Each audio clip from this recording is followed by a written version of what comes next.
In ancient times, people told a prophecy about a holy empire that would not rule the world with miracles but with money. It said this kingdom would look bright and good on the outside, but hide many secrets on the inside. It would help people with one hand and hide its wrongs with the other. Today, that prophecy doesn't feel magical.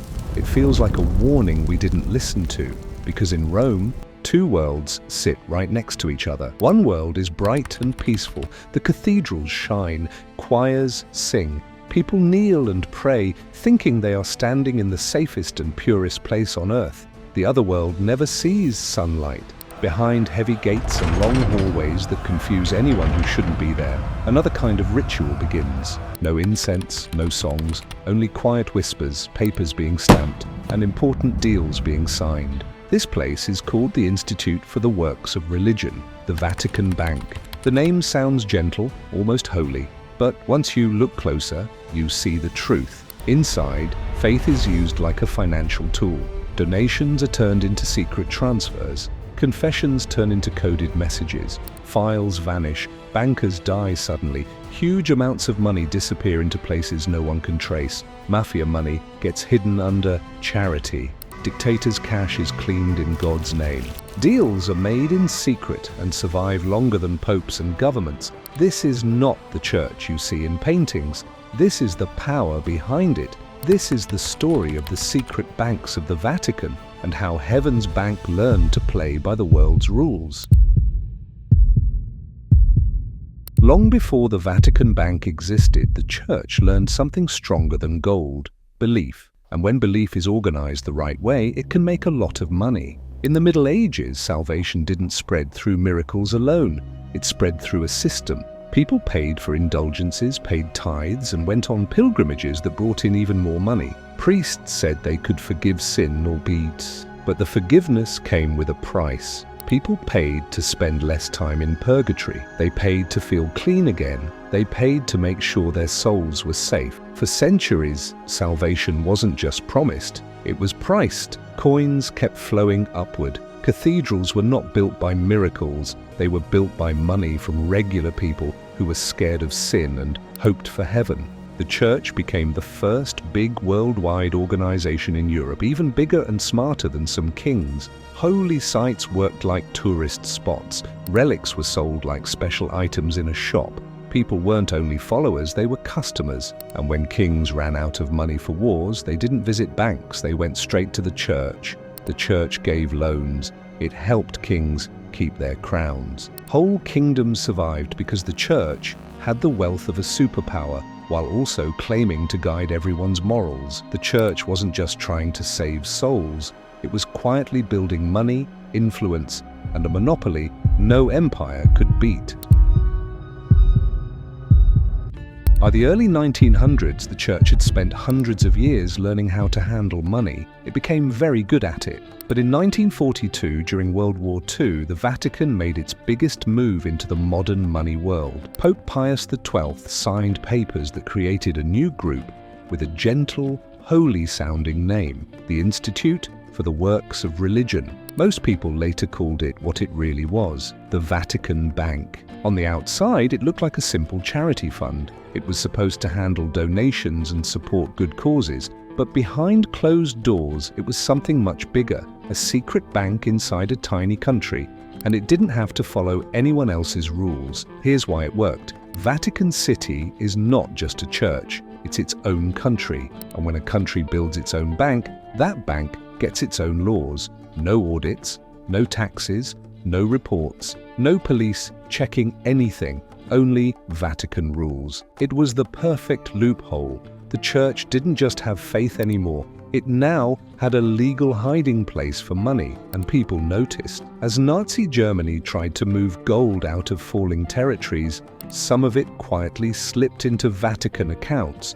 Reports from the Allies said the church might be helping move money for fleeing officials and even cleaning riches taken from Jewish families. No one could prove it because no one could get inside the Vatican's records. During and after the war, the Vatican Bank became a safe stop for money-escaping chaos. Dictators, exiled kings, and rich Catholics who wanted privacy all came to the same door, and the Vatican kept every secret. While the world was burning and borders were collapsing, this tiny city built the safest vault on earth.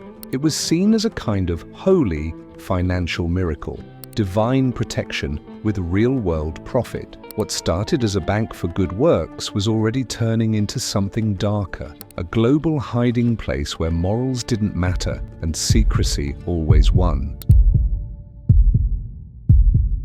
By the 1970s, the Vatican Bank was no longer a quiet place where people hid money. It had become something much more dangerous, a meeting point where politicians, spies, and criminals all mixed together. And at the center of it was a partnership that changed everything: the Vatican Bank and a big Italian bank called Banco Ambrosiano. It was Italy's second largest private bank. It was run by a man named Roberto Calvi, known as God's banker. He didn't just move money, he hid it through fake companies, secret accounts, and offshore tricks. Mob bosses used him, politicians used him, even Vatican officials used him. Everyone who wanted to hide something went through Ambrosiano. The Vatican Bank was the perfect partner.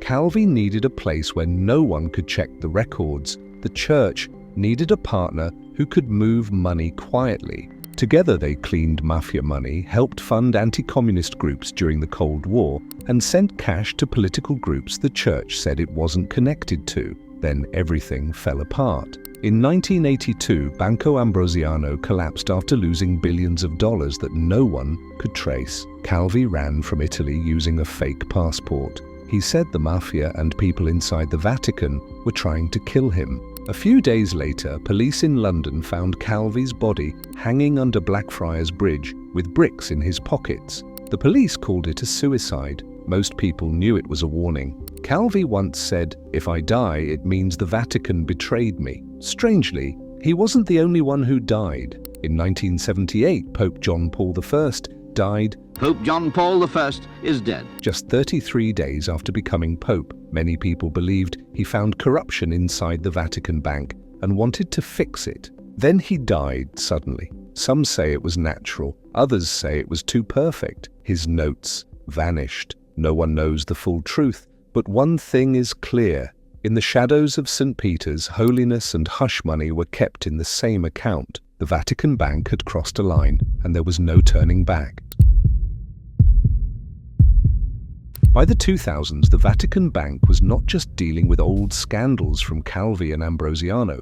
It was now caught in a new web of secret accounts, fake companies, and hidden property deals that reached from Rome all the way to London. The problems didn't disappear with time, they just changed shape.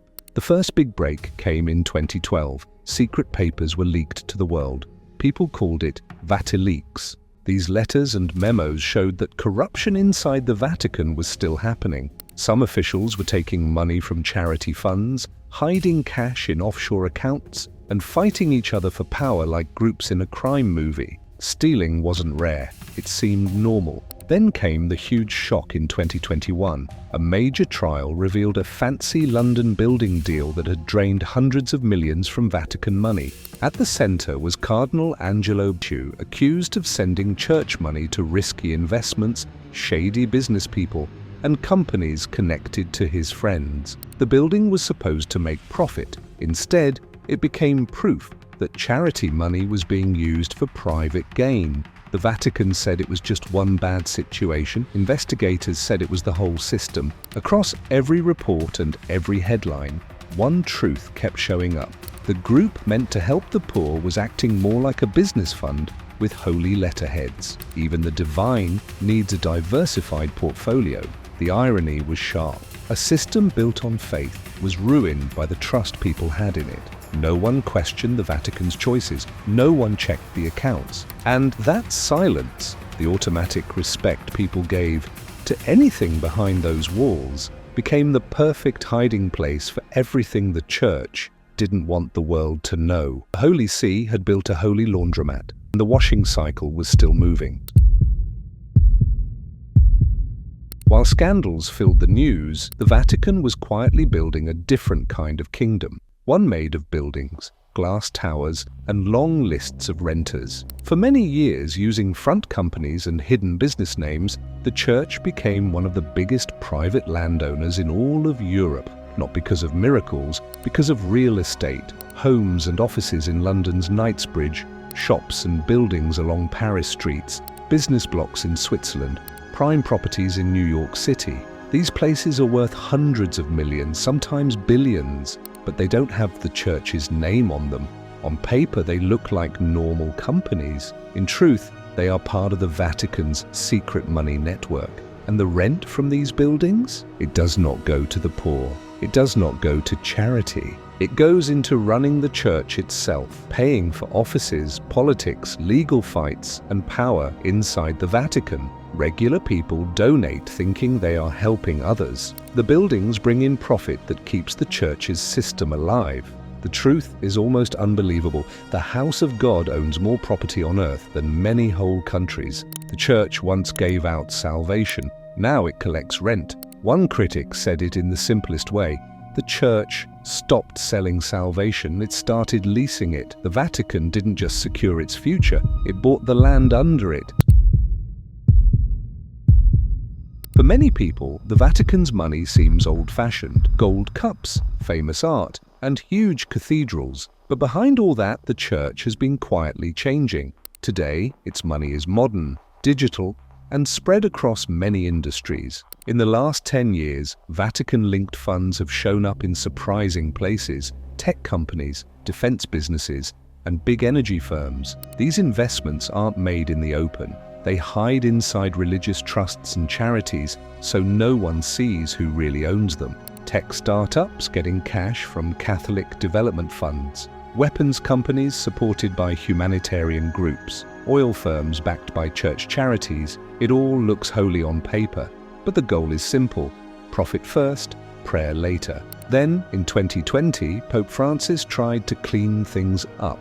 He ordered audits, spending limits, and more honesty. For the first time, the Vatican had to show some of its financial reports. Some people supported it, others inside the church fought it. Because in the Vatican, transparency isn't just uncomfortable, it's dangerous. It threatens old power groups and money paths that have existed for decades. The church talks about purity while acting like a global investment company. As one analyst said, the Vatican didn't lose its wealth in modern times. It learned how to digitize it. For hundreds of years, the Vatican's money story has stayed the same. Belief brought wealth, wealth brought secrecy, secrecy led to corruption, and the fixes never truly solved anything. It's a cycle as old as the church, where good ideas change once power steps in. The Vatican Bank wasn't made to be bad, it was made to help. But because it was protected by spiritual authority and its own laws, it slowly became something no one could control. Money, meant for charity, became money used like a tool. Donations turned into investments. Openness became a problem. If this opened your eyes to how power really works, like and subscribe, because even purity has a balance sheet. Most people miss the real issue. The Vatican Bank didn't fail because of faith. It failed because it acted like a business pretending to be holy. And that leaves a simple question. If faith is supposed to fight greed, what happens when faith starts using greed to grow?